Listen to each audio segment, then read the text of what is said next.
तारीख 14 अप्रैल सन 2008। स्थान अमरोहा। परिवार में 7 लोगों की काट कर हत्या। शबनम एक स्कूल में टीचर। बावनखेड़ी में कार्य के दौरान सलीम से हुआ प्यार, लेकिन कहानी के पीछे प्यार में था खतरनाक चेहरा। वो था फांसी लगने वाली महिला शबनम और सलीम की खूनी खेल की कहानी। नमस्कार, मैं हूँ योगेश कांत और आप देख रहे हो खबर एक्सपर्ट। ये खबर सत्य घटना पर आधारित है जिसे आप खबर एक्सपर्ट पर सुनने जा रहे हो। यूपी का जिला अमरोहा गांव बावनखेड़ी में एक मुस्लिम परिवार रहता था। परिवार में सब कुछ ठीक ठाक था। पिता एक अध्यापक थे। उसी परिवार में एक बेटी थी जिसका नाम था शबनम। बड़े फख्र से माँ बाप ने इसका नाम शबनम रखा। शबनम उसके 2 भाई और माँ बाप के साथ रहती थी। अच्छा खासा खेलता खाता परिवार था। पुलिस के पास अपराधी महिला के खिलाफ कोई सबूत नहीं था, कोई गवाह नहीं था। गुस्साई भीड़ थी। कार्यवाही में बस छानबीन थी। केस को सही ढंग से छानबीन न होने पर पुलिस पर भी कार्रवाई थी, क्योंकि पुलिस पर कोई सबूत नहीं था। वोट बैंक की राजनीति के लिए आनन फानन में घर की बेटी के लिए सरकार 5 लाख रुपए का ऐलान कर देती है, जबकि पुलिस ने सरकार को रोका कि अभी पैसे मत दीजिएगा, रुक जाइएगा। लेकिन उस वक्त सत्ता में बैठी बसपा सुप्रीमो मायावती नहीं मानती है। लेकिन पुलिस की बड़ी मशक्कत के बाद बसपा सुप्रीमो ने 48 घंटे का समय दिया। लेकिन उन 48 घंटों में पुलिस ने क्या सच सामने दिया, देखिएगा। इस क्राइम को करने के लिए इतनी बड़ी साजिश रची गई कि पुलिस भी उसको छानबीन नहीं कर पा रही थी। परिवार में मौत का मातम था। आशिक मिजाज शबनम और उसके आशिक ने परिवार के 7 लोगों को कैसे मौत के घाट उतारा था।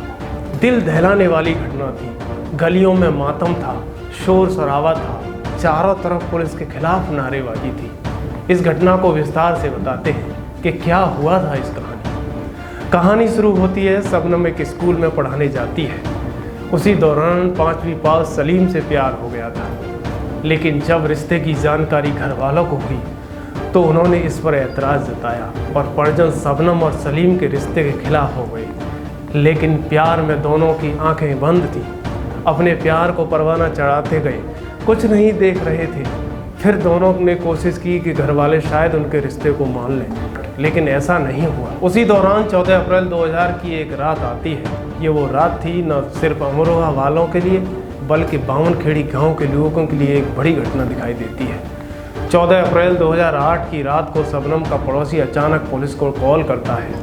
उसके सामने जो घर है उस घर में कई लाशें पड़ी हुई हैं। फ़ोन सुनकर पुलिस टीम वहां पहुंचती है। लेकिन जब पुलिस टीम घर पर पहुंचती है और घर के अंदर का मंजर देखती है तो पुलिस भी दंग रह जाती है, क्योंकि घर के अंदर 7 लाशें पड़ी हुई थी, जिसमें शबनम की माँ बाप, दोनों भाई भाभी और मौसी की बेटी की। और एक लाश थी उस मासूम की जिसे पृथ्वी पर आए कुछ महीने ही हुए थे, जिसने कुछ नहीं देखा था। कौन अपना था, कौन पराया था, उन सभी को कुल्हाड़ी से काटा गया था। निर्मम हत्या की गई थी और एक तरफ कोने में बैठी लड़की शबनम रो रही थी। पुलिस ने लाशों को उठाया और पोस्टमार्टम के लिए भेज दिया। लेकिन पुलिस के लिए वो हालत पूछने लायक नहीं थे, क्योंकि घर में इतनी बड़ी घटना हुई थी। लेकिन फिर भी शुरुआती दौर में पुलिस ने जांच शुरू कर दी और शबनम ने बताया कि कुछ लोग छत के रास्ते घर में घुसे और उन्होंने पूरे परिवार को कुल्हाड़ी से काट डाला। दूसरे दिन इस घटना की जानकारी पूरे क्षेत्र में हो गई और लोग पुलिस के खिलाफ आंदोलन कर गुस्सा करते हुए नारेबाजी करते हुए दिखे। उस दौरान सरकार पर दबाव बढ़ता गया। आनन फानन में बसपा सुप्रीमो मायावती शबनम के घर आती हैं। वहीं पीड़ित परिवार की लड़की को 5 लाख रुपए देने का ऐलान कर देती। लेकिन पुलिस जांच में जुट जाती है और फिर पोस्टमार्टम रिपोर्ट आती है। लेकिन उस रिपोर्ट में एक बड़ा खुलासा पहले से होता है। वो बड़ा खुलासा क्या था कि पहले पूरे परिवार को पॉइजन दिया गया और फिर कुल्हाड़ी से काटा गया।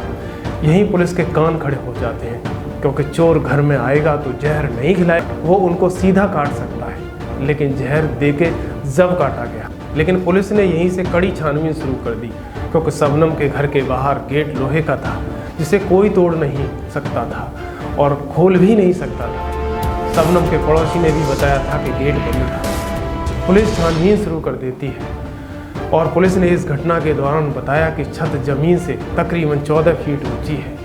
पुलिस और शख्स से छानबीन कर रही थी और पहली जांच में पुलिस ने शबनम के मोबाइल की जांच शुरू कर दी।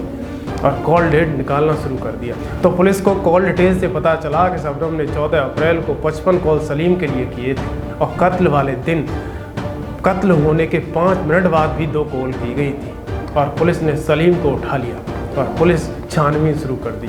कुछ देर बाद सलीम ने पुलिस के सामने सब कुछ बताना शुरू कर दिया, लेकिन जांच से पहले ही शबनम की तबीयत खराब होने लगती है और डॉक्टर की टीम घर जाती है और जांच शुरू करती है। तभी पता चलता है कि शबनम के पेट में 7 महीने का बच्चा था। उसी दौरान सलीम ने बताया कि मैं जहर लाया था और खाने के बाद सभी को चाय में दिया गया है।